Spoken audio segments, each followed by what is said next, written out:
بسم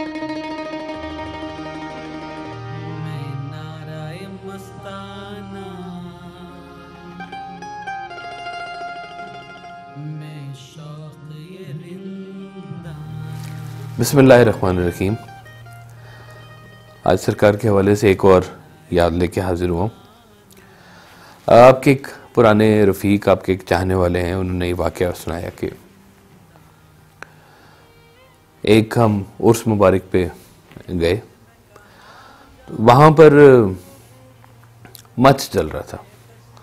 مچ کہہ لیں لکڑیوں کا، یا بون فائر جس کو کہتے ہیں انگلش میں، لیکن فقیروں کی زبان میں اس کو مچ کہتے ہیں، جو درویشوں نے دریا کے کنارے پہ بھی جلایا اور عرسوں پہ بھی، اور درباروں کے آس پاس مچ چلتا ہے۔ وہ اس کے ارد گرد اکثر فقراء حضرات بیٹھتے ہیں اور بیٹھ کے کچھ اپنے راز و نیاز کی باتیں کرتے ہیں۔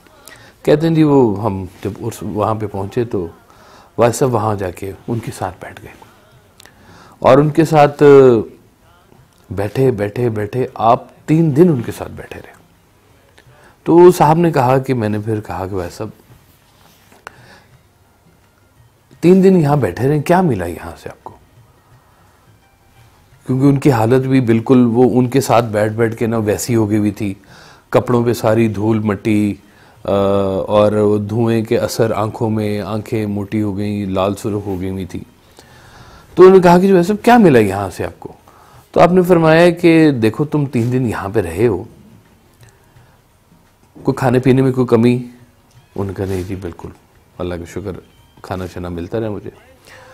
پھر انہوں نے کہا کہ آپ یہ بتاؤ کہ 3 دن ان لوگوں نے تمہیں کوئی تکلیف دی ہے؟ انہوں نے کہا نہیں جی انہوں نے کیا تکلیف دینی ہے، تو اپنی مستی میں بیٹھے ہوئے ہیں، کسی کو کچھ بھی نہیں کہہ رہے۔ آپ نے کہا اچھا ایک بتاؤ 3 دن تم نے کوئی گناہ کیا ہے؟ تو وہ صاحب مسکرائے، انہوں نے کہا جی کہ میں تو 3 دن یہاں سے ہلا ہی نہیں، تو یہاں پہ تو بس اللہ اللہ ہی ہو رہی ہے، یہاں پہ کیا گناہ؟ تو آپ نے فرمایا دیکھو یہی فقیری ہے، فقیری بے ضرر ہونے کا نام ہے۔ یہ بے ضرر ہونے پہ شروع ہوتی ہے اور منفعت بخش ہونے پہ مکمل ہوتی ہے۔ فقیر، درویش، یہ ایسے شعبے ہیں، ایسی عطا ہے اللہ کی کہ آج تک کسی فقیر نے، کسی درویش نے فقیری درویشی چھوڑ کر حکومت یا بادشاہی نہیں چاہی، جبکہ کئی بادشاہوں نے اپنی بادشاہ چھوڑ کر تو فقیری اختیار کی ہے۔ اگر فقیر بادشاہ کا قرب چاہے تو یہ فقیر کی بد نصیبی ہے، بادشاہ اگر فقیر کا قرب چاہے تو یہ اس کی خوش نصیبی ہے۔ یہ ایسا شعبہ ہے کہ یوں اگر آپ اس کو دیکھ لیں کہ دنیا میں اگر کوئی ایسے شخص آپ کو نظر آتے ہیں کہ جو بے ضرر ہیں، اور بلکہ اگر یہاں تک کچھ لوگ نظر آتے ہیں کہ وہ لوگوں کے لیے منفعت بخش ہیں، لوگوں کے لیے کام کرتے ہیں، تو یہ سمجھ لیجئے کہ یہ اللہ کی ایک خاص عطا ہے ان کے اوپر، اور جس کے سہارے وہ چل رہے ہیں، اور یہ ایک مہربانی ہے جو ان پر ہو چکی ہے۔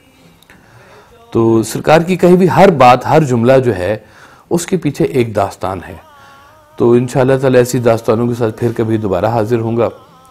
تو تب تک کے لیے اللہ آپ کو سلامت رکھے، خیر سے رہیں۔